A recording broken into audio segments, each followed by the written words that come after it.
guys, welcome back to Keeping It Real in the Kitchen. Today we are going to make my version of a garlic chili. If you don't like garlic, stick around because it's very simple. All you have to do is not put in the garlic, but you can still use this recipe to make some chili. What you're going to need for this recipe is ground beef or ground turkey. If you know me and you've watched some of my videos, you know I'm using the ground turkey. This is just a Jenny O lean ground turkey. Make sure you do not get the breakfast version of this because that doesn't taste good in chili. Alright, so this is what I have. First thing we're going to do is brown this. Now, if you would have asked me to brown something like beef or ground turkey a year ago, a little more than a year ago, I would have looked at you and been like, don't know how to do that, not sure if I'm supposed to put oil in the pan, not sure what heat I'm supposed to put it on, but I learned. I did learn, and no oil. You don't need oil. You literally just put this in a frying pan at about medium heat, 6, maybe 7, and you just cook it until it turns brown. As that turkey just finished browning, and it took about 10 minutes, give or take, and I always take the spatula and like chop it up while I'm cooking it, and I just made sure that it wasn't pink. That's what I did. Alright guys, so here's what else you are going to need. I do 1 can of chili beans. You use 2 cans, you use 1. Really, this recipe is up to you what you're going to put in it. That's one of the things I love about chili, is you can exchange a lot of the ingredients. You can put extra things in here. Chili's just so cool to customize your own way. So I'm using 1 can of chili beans. I'm going to use 2 cans of dark red kidney beans. Now with both of the beans, I'm going to drain the liquid out of them. I'm going to use like 1 can of corn. A lot of people don't like corn in their chili, but I do. It adds a little more chunk.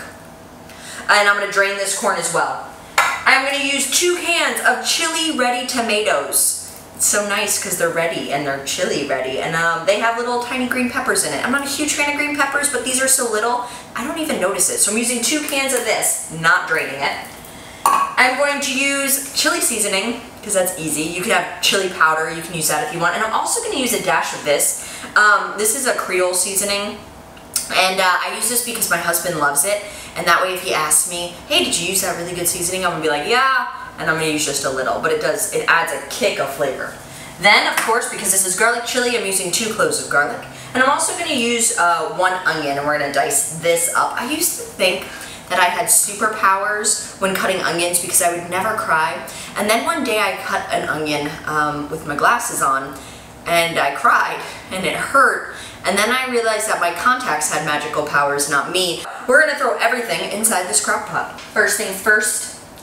A little bit of that, no, all of it. You're going to use all your ground turkey. We're going to put that in there. So here is that 1 can of chili beans. And then we're going to do 2 of the dark red kidney. I like big beans, that's why I use 2 cans of the dark red kidney as opposed to 2 cans of the chili. But again, it's up to you. I'm going to throw my corn in there. Chili is so easy to make.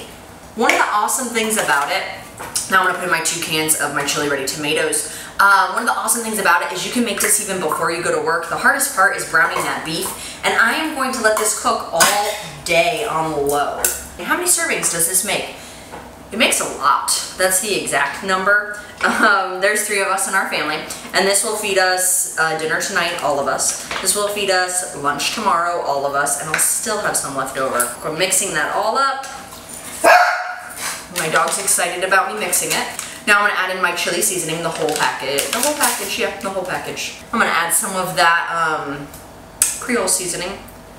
And now we're going to add our onion and our garlic. If you haven't watched my review, it's really just me chopping stuff up about this clever cutter, you may want to do that because it was fun.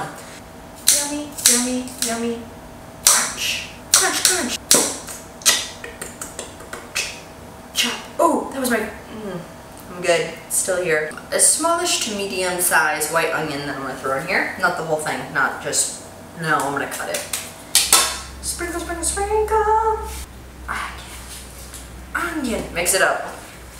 That chili is all mixed up in there. I'm going to cook mine on low for 8 hours, but you can cook yours even on high for 4 hours and be done. You just want it to cook and taste good. If you have to take it off before 8 hours, it's not the end of the world. You've already pre-cooked the beef. The beans are, you popped them out of a can, so everything is pre-cooked.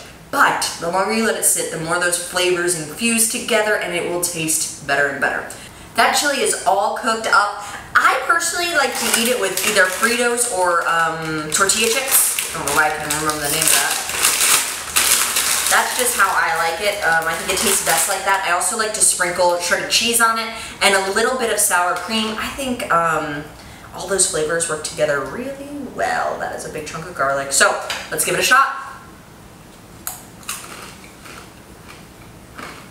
That was good chili. You can taste the seasoning flavor of the garlic.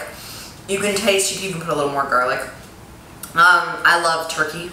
You can taste the beans, a little bit of corn. Thank you so much for watching me and keeping it real in the kitchen. I hope you watched some of our past episodes. Please like, subscribe, comment, share this video with your friends, and I will see you next time. Who knows what we'll cook next? Thanks for hanging out with me on Keeping It Real in the Kitchen. See ya.